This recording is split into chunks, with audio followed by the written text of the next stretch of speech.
The dollar's value may have dropped, but some experts believe the US currency will remain dominant for much longer than many would like.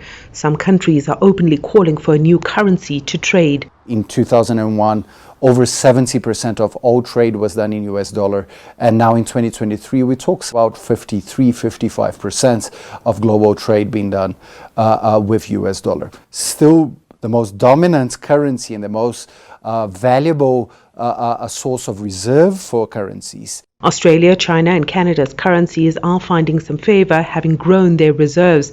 According to the IMF's currency foreign exchange reserves data, China's renminbi reserves were at 2.7% of the world total in the fourth quarter of 2022. While there is certainly a shift towards China as the world's second biggest economy, it's happening gradually and will take time to reach US reserve levels. There seems to be more urgency around a BRICS currency. I think it's an extraordinary moment in time in the lives of nations where the BRICS will issue a specific currency to trade among themselves. And it's got many levels of impact to reduce their own cost in doing business among themselves, with other nations around the world, and especially on the dollar-based type of trading. Issuing a BRICS currency is very welcome, and I think it's an extraordinary, powerful idea that helps also to position these nations as global powers. $300 billion of Russia's reserves have been frozen under Western sanctions. Some analysts say this weaponization of the dollar could have long-term ramifications for other countries too.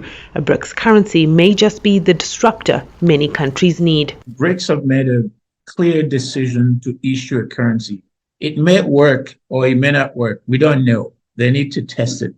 But there's great hope that it will work.